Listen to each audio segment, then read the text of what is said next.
Shalom. Shalom.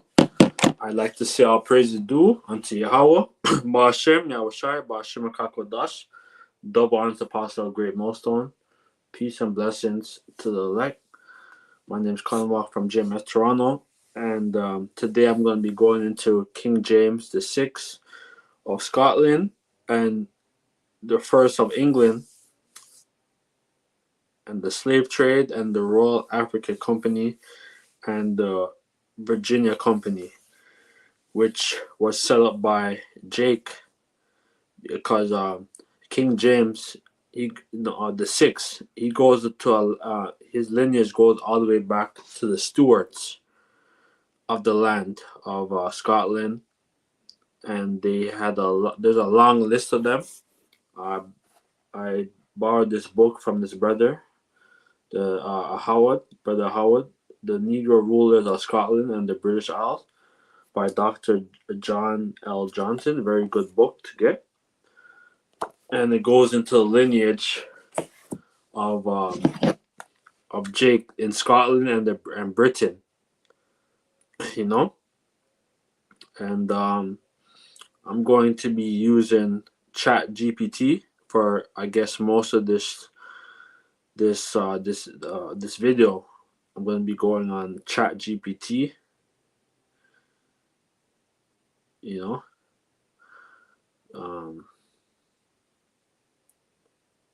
One second, one moment.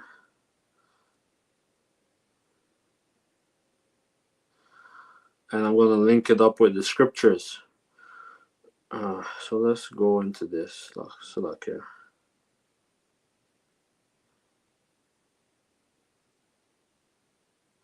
I will start with the Royal Africa Company, which was set up by King James, and he also had the 13 colonies, right, throughout America that Jake set up. Right, so let me play this quick. One moment.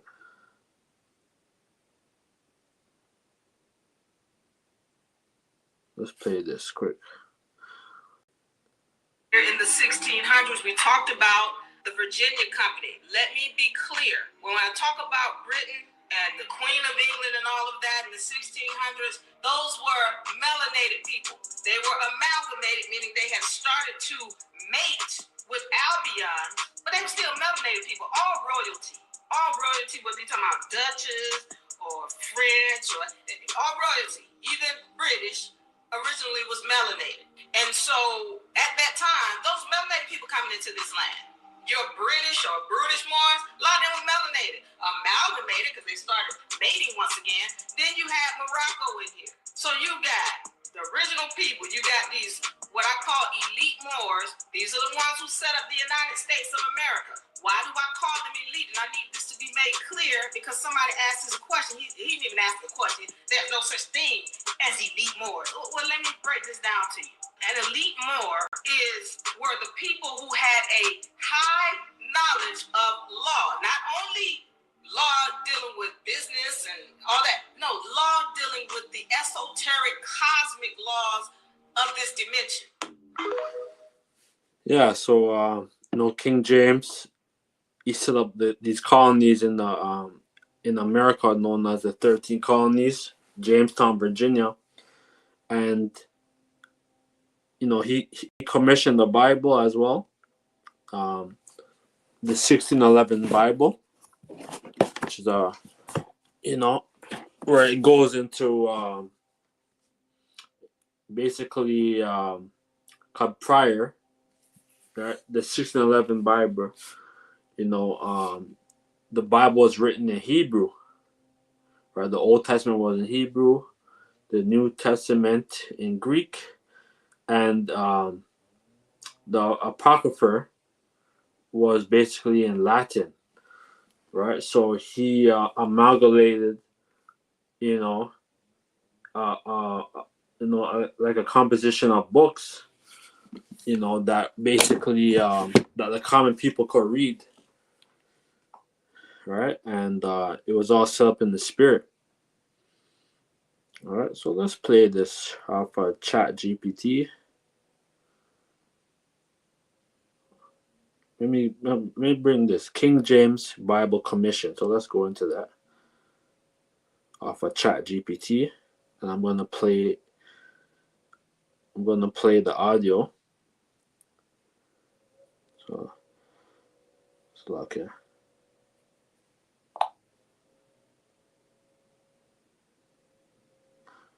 So King James commissioned the Bible. So let's read it aloud. Chat GPT. Yes, King James I of England, also James VI of Scotland, commissioned what we now call the King James Bible. In 1604, at the Hampton Court Conference, he authorized a new English translation of the scriptures. His aim wasn't just piety, it was politics. England was divided between Puritans, Anglicans, and Catholics. The Geneva Bible, popular with Puritans. Yeah, because they had the Protestant and the Catholic. They were going to war. All right, and so let's keep going. Contained notes that challenged royal authority, while the Bishop's Bible, the official church version, was clumsy and unpopular. James wanted a single Bible that would unify his kingdom under one text in church and society, eliminate seditious notes. So he civilized the common people in the UK, known as Britain and Scotland, and he brought that into the New World, and basically, cause that's where you had the tribe of Gad, Reuben, that were on the East Coast of America, and basically they basically Christianized people, and basically he commissioned that, but it was set up in the spirit, right, for him to commission a Bible, because our people had to fall. We end up falling eventually, right? Because I'm going to bring it out with the Royal Africa Company and the Virginia Company, that a lot of Jake that were in on the East Coast of America, they fought many wars, because the King James and these other European kings, which were basically Jake, but they're whitewashed, they're light skinned, they bleached themselves. A lot of them were bleaching themselves, and they had like a caste system that that they married a lot of lighter skin Jake throughout Scotland and Britain. And like this book, it goes into it.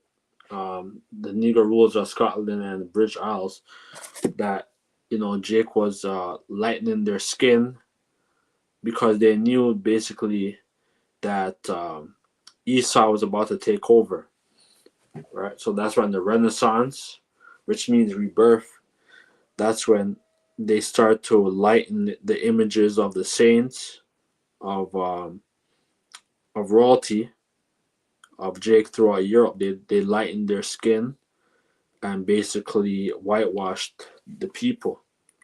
So let's keep going. The King James commissioned the Bible. So let's keep going. That questioned kingship, strengthened the Church of England's authority. The official church version was clumsy and unpopular. James wanted a single Bible that would unify his kingdom under one text in church and society, eliminate seditious notes that questioned kingship, strengthen the Church of England's authority by giving clergy a polished, majestic text. The translation work was entrusted to 47 scholars, divided into 6 committees across Oxford, Cambridge, and Westminster. They leaned heavily on earlier English Bibles. So that was Jake. They commissioned the Bible, and Oxford, the Cambridge University, and Westminster University, that was set up by Jake of higher learning, and they translated the Bible from the Hebrew, Latin, and the Greek into English, into the Old English, and you know, you guys should, like, get this book. There's no J. The J basically came about basically in the 17th century, and that's when the J came about. But there was no J in the alphabet. All right. So this is the 1611 Bible. Very good. Good book to have. Good Bible, I mean. So let's keep going. Especially Tyndale's work, but polished the language to a poetic, balanced cadence. In 1611, the authorized version was published. Over time, it became the most influential English Bible, shaping not only Christianity in the English-speaking world, but also English literature, politics, and speech. Would you like me to also break down how King James himself influenced the wording, where his political hand shows, or just... Yeah, so King James, he did a big thing, man, because we end up falling. All right. So let's go into the Royal Africa Company. All right. This is off of ChatGPT. I'm going to use the audio. I'm going to play with the audio, which is even better. You could put the setting like you could pick. You could play all kind of different voices and stuff. So I'm playing this voice with an English guy, and it goes into the Royal Africa Company. Right. So let's go into that here. Off the ChatGPT. The Royal African Company, ORAC, was England's crown-chartered slave trading corporation of the 17th and early 18th centuries. Here's the straight truth about it. Founded 1660 under King Charles II, with his brother James, the Duke of York, later King James II, as its governor. Purpose. Yeah, so those they had shares, the Stuarts, and these other European companies which were set up by Jake. They commissioned the whole slave trade. Right? I could get it. Joel. I will get Joel 3.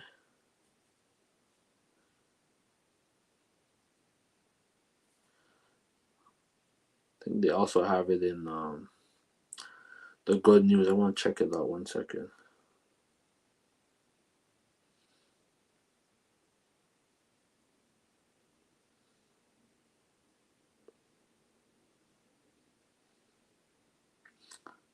So let's get into Joel 3. And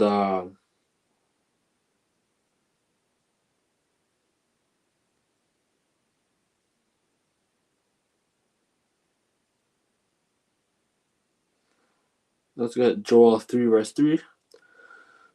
And they have cast lots from our people, and have given a boy for a harlot, and sold a girl for wine, that they might drink.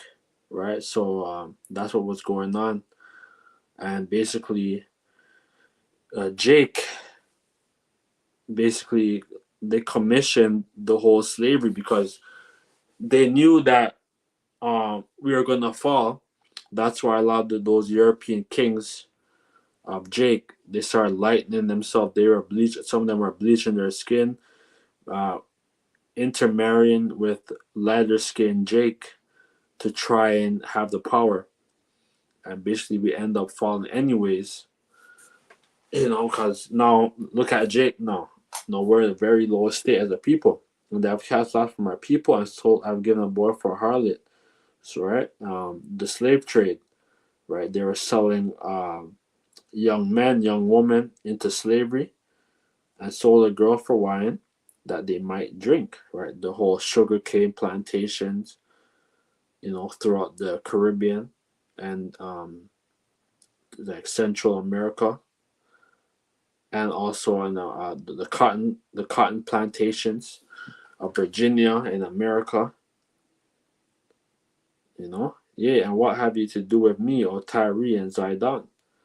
Right, Tyre and Zidon, were these Hamites, and also certain Jakes in West Africa, like the Ashanti Kingdom, Yoruba, that they actually were selling their own brethren into slavery. All right, it sounds crazy, but that's what eventually happened. Will you render me a recompense? And Zidon and all the coast of Palestine. So the coast of Palestine, now the Palestinian now live in the land right now. They are the original Palestinian were actually Hamites, like known as the Philistines, right? But they were driven out and basically sent into the land of Ham, and then the Arabs came. Basically, after the fall of Jerusalem, 70 A.D., that's when a lot of the so-called Arabs or Ishmael went into the land and started residing there. And then the Spanish Inquisition, the Crusades. Jake was fighting for the land, right?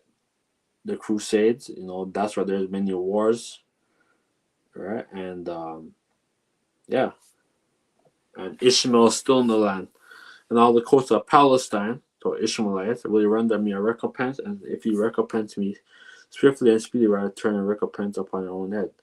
So you're not going to be able to pay back for what you have done unto the Heavenly Father's people, because ultimately we had to fall because we for prophecy's sake, and because we sinned, right?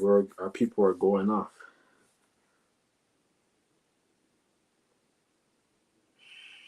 Let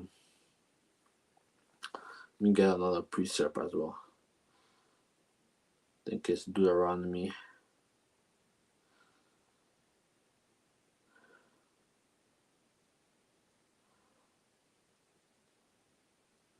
Deuteronomy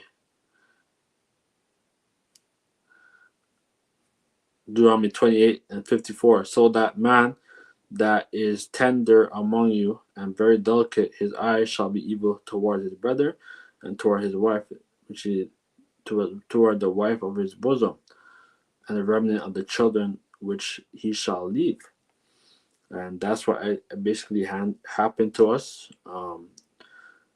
70 AD, people were fled, and some of them they're known as Al-Masada, that they were fighting against the Romans and they were besieged, and basically our people became cannibals until they ultimately were defeated by the Roman Empire. And also the tender among you, basically that's when Jake was enslaving their fellow Israelite. But all this was everything was commissioned by the Heavenly Father, because for prophecy's sake, right? So let's go into this. So let's go into the Royal Africa Company again. The Royal African Company, ARAC, was England's crown-chartered slave trading corporation of the 17th and early 18th centuries. Here's the straight truth about it. Founded 1660 under King Charles II, with his brother James, the Duke of York, later King James II, as its governor. Purpose: to monopolize English trade on the West African coast, initially in gold, ivory, and other goods, but very quickly it became primarily about the transatlantic. Yeah, and they got a lot of gold throughout West Africa, gold mines, and slaves. And they came to the New World.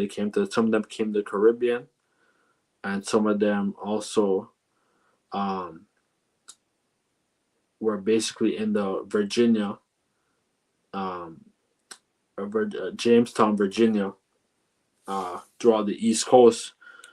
Some of our people, which were Gadites, Reuben, were brought to the Caribbean on sugar plantations, and vice versa. And there's also slave ports in Liverpool, in England, and some of our people were brought to the Caribbean as slaves as well. That's why some of us have English or Scottish or Irish last names. Slave trade. Operations. The RAC built forts and trading posts. Purpose: to monopolize English trade on the West African coast, initially in gold, ivory, and other goods, but very quickly it became primarily about the transatlantic slave trade. Operations. The RAC built forts and trading posts along the West African coast. Yeah, that's right. There were ports. They had Fort Judah or Judah Wada. Judah, known I think as WHDY or something, which is supposed to be Judah, and Fort Benjamin or Benin. All right, throughout known as the Gold Coast. Right. That's why those Ashanti over there in Ghana, they have a lot of gold mines for a long time. For a long time, man. Branded enslaved Africans with its initials RAC and shipped tens of thousands across the Atlantic, mainly to the Caribbean. Monopoly and collapse. It enjoyed a monopoly at first, but independent English traders called. Yeah, so basically, Jake was having the monopoly of having slaves and precious resources, and that's why we end up falling eventually. That's basically what happened with our people. Right? Basically, they had loyalists who were loyal to England, and basically they set up the Americas, 13 colonies. They fought many wars to defeat the Gadites, Reubenites.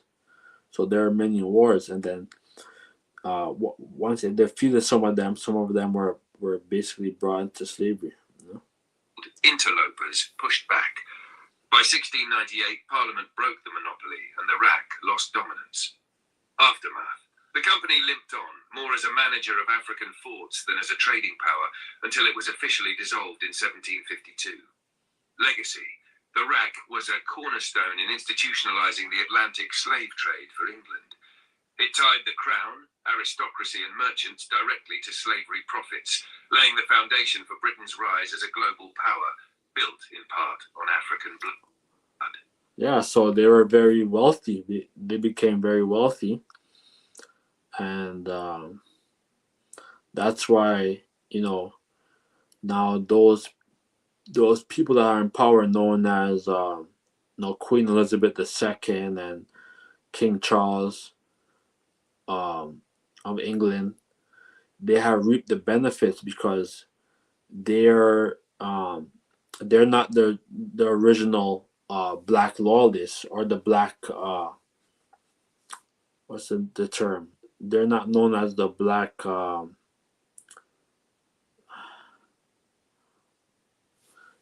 like they're not the people basically. I forgot the term. They're known as like they're no like the people now who's in power. They're not the original black hand or the black monopoly. They're not the original people. They came to power. Let's say they say after Queen Victoria and her sons, basically, and that's when like the whole Windsor family they came to about, which I believe that they're Edomites. I don't think that they're of the stock of the so-called Negroes of Judah. I don't I don't believe that they're the original stocks of of our lineage. They're the wicked, man. So let's go into this now. So the Virginia company overview. Let's go into that. So the Virginia company on ChatGPT. So I'm going to play the audio. And I will bring out some scriptures. 1 1 second.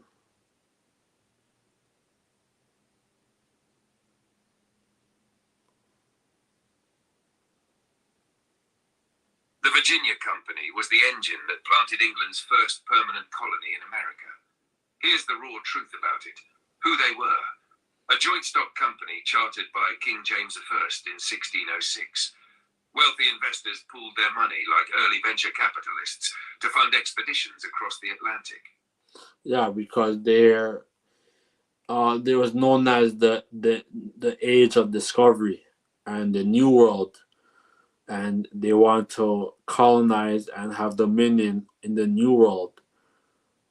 You know, that's where they came to Jamaica, they came to certain islands in the Caribbean where the English went, and they colonized and defeated the inhabitants of the land, which were the Indians, the so-called Ephraimites and Manassites, um, and you so-called Black Indians of the land, the Caribbean, and also like Virginia. Some of them were defeated in battle and brought to the Caribbean as slaves. So some certain brothers, you know, are probably, you know, Gadites, Reubenites, you know, mixed up, right?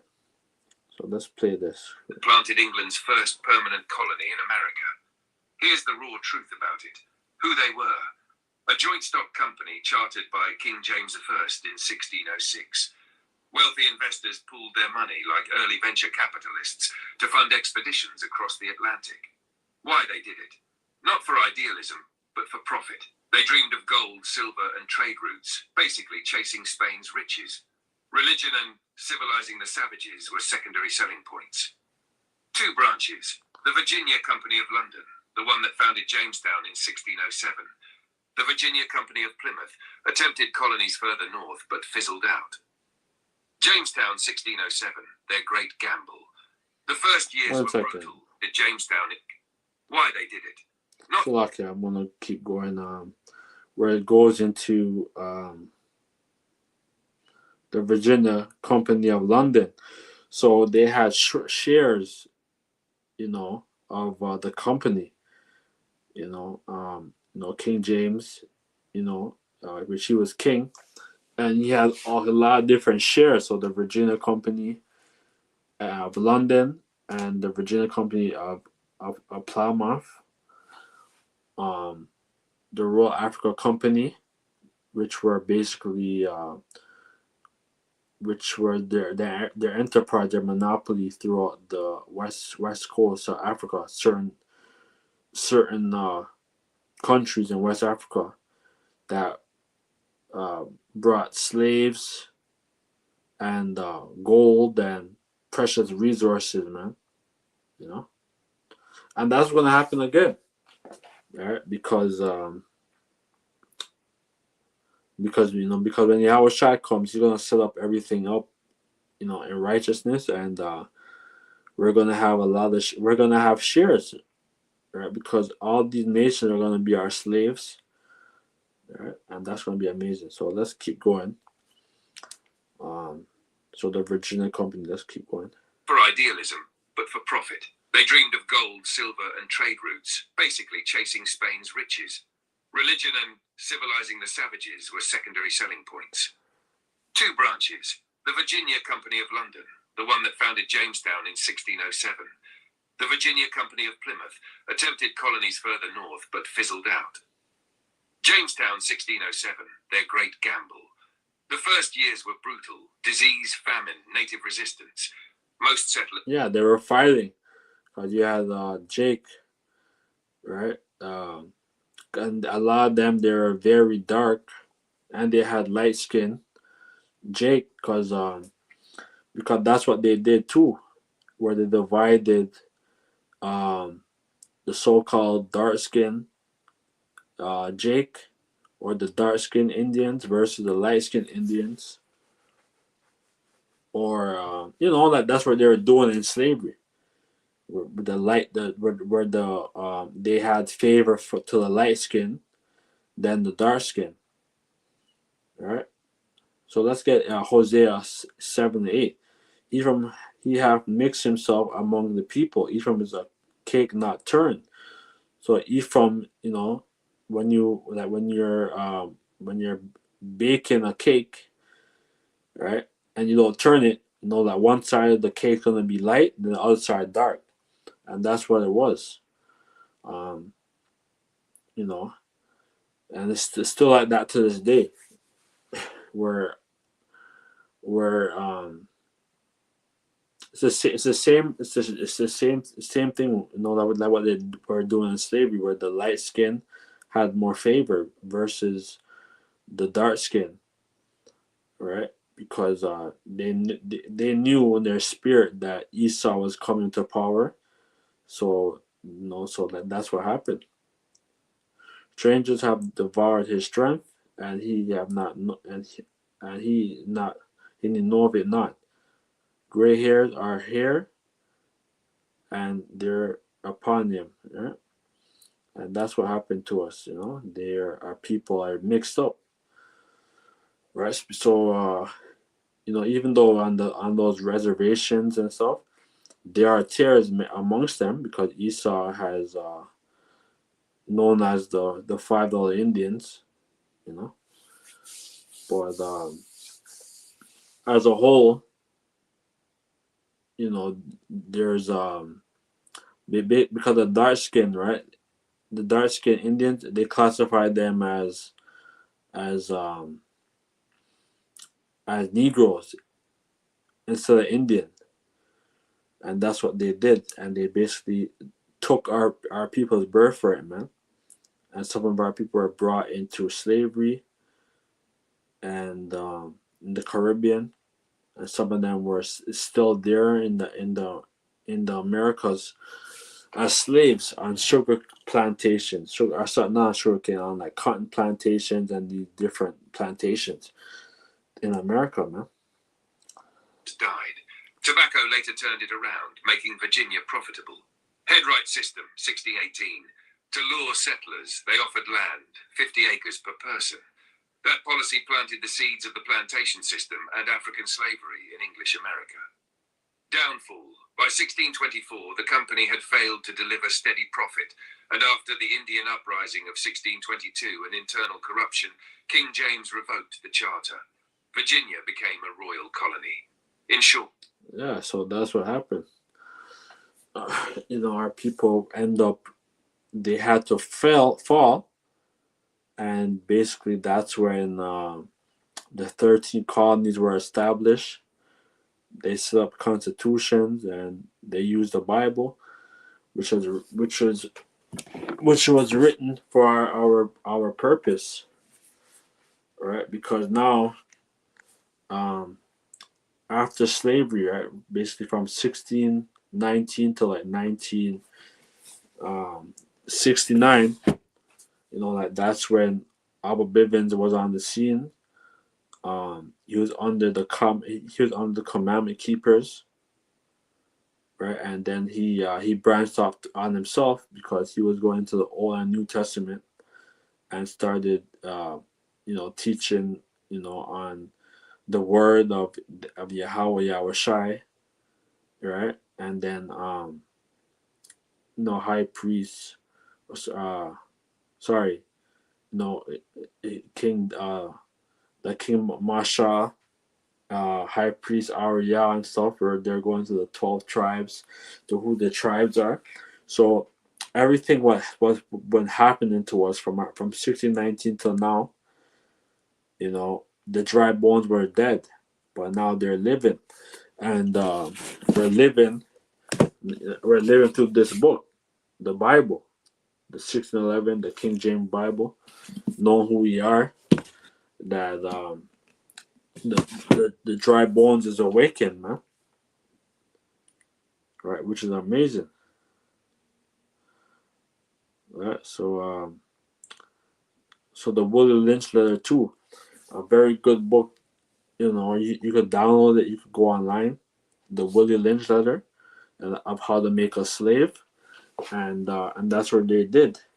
They they broke, they broke out our people who they are, like they broke them, and they had different techniques of how to break a slave, all right, and which was wicked, man, all right, which was set up by Jake, and used Esau as the taskmasters to kill and take like take land and all that stuff, man.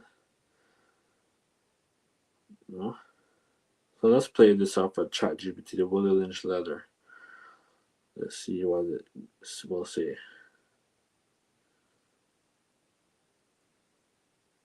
The so-called Willie or Willie Lynch letter is one of those documents that carries a heavy reputation but a shaky foundation. Here's the straight truth. What it is said to be: a speech allegedly delivered in 1712 on the James River in Virginia by a British slave owner named Willie Lynch. The letter claims to lay out a method to keep enslaved Africans divided and controlled by pitting young against old, male against female, light-skinned against dark-skinned.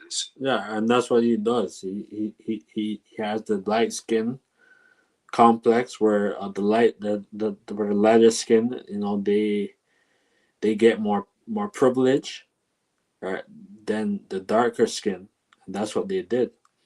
And it goes back to Europe where where basically where Esau was coming to power, that they lightened their skin, right, to appear white, right.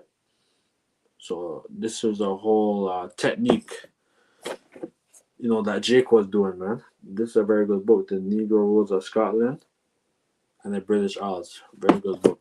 It goes into it.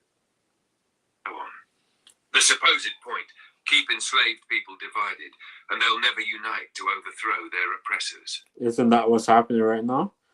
Our people aren't united, man, which was set up. But the Israelite, the hopeful members of the elect were united. Where we're calling the true name of the Heavenly Father, and known as Yahweh, which means He is, and Yahweh Shai, which means He is to be, or He is deliverer, right? That's what it means. The problem: there is no historical evidence that a man named Willie Lynch existed in this context. No record of such a speech in 1712, nor of any Lynch matching this description in Virginia archives. Linguistic analysis shows phrases and style that didn't exist in the early 1700s. They match 20th century usage. Yeah, so they say that, he didn't exist, but even if he didn't exist, the curse is upon us. All right, when you read Deuteronomy 28, let's get it. Deuteronomy 28, and from 16 to 68 goes to the curse that befall us if we disobey the Heavenly Father. So Deuteronomy 28, verse 48, therefore shalt thou serve thy enemies, which the Lord shall send against thee, in hunger and in thirst and in nakedness and in the want of all things. And he shall put a yoke of iron upon thy neck till they have destroyed. That's what happened. Our people were brought on cargo slave ships and brought to these different ports throughout West Africa, throughout Europe, brought to the Caribbean, brought to America, brought to South America, Central America as slaves. The Lord shall bring a nation against thee from far, from the one end of the earth, as swift as the eagle flieth, a nation whose tongue thou not understand. Right. So these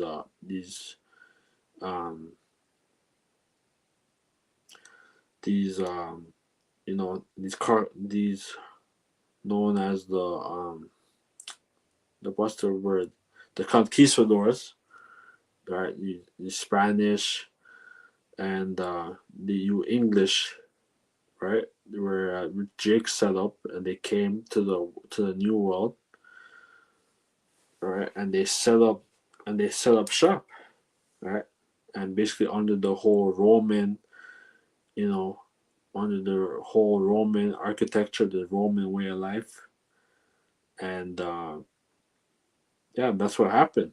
All right, basically, our people, we end up going into slavery, man. All right, in Egypt, all over again, in Rome, because this place is Rome, man. Um, Deuteronomy 28:68. The Lord shall bring thee into Egypt again with ships. So Egypt is referring to America, right? Yeah, America has a lot of pyramids in America. There's all kind of different pyramids in America, man.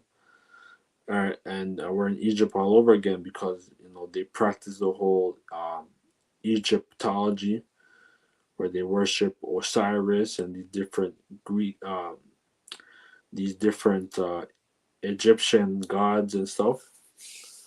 Right, so we're in Egypt, man, all over again. The Lord shall bring thee into Egypt again with ships. By the way thereof, so the ships is going into the cargo slave ships. Because when we're in the land of Israel, you could walk from Israel into Egypt.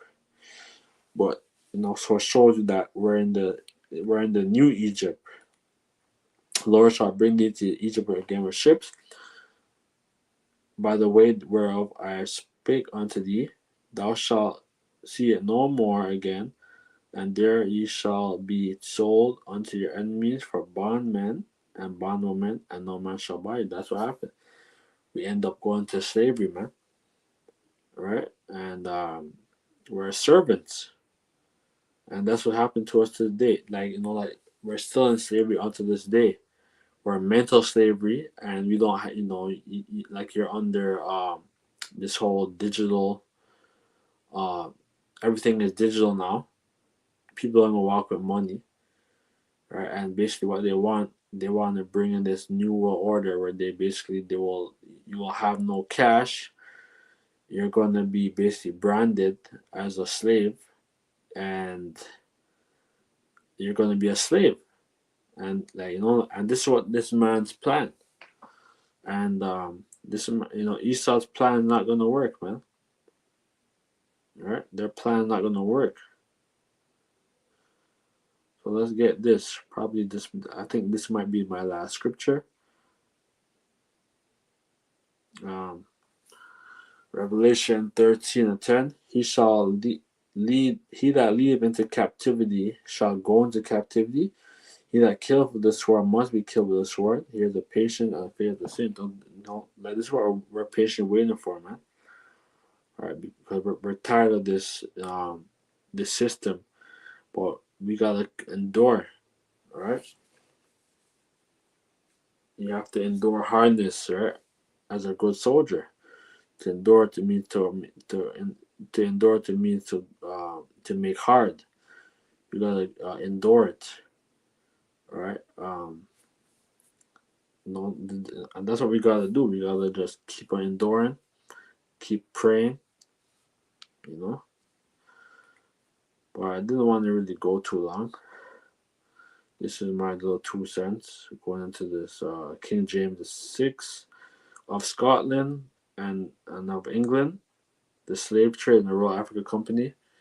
If I have more information, I will bring it out. So with that, let us all praise the due to Yahweh, Ba'ashem Yahushai, Ba'ashem Kakodash, the one to pass a great milestone. Peace and blessing to the elect. Shalom.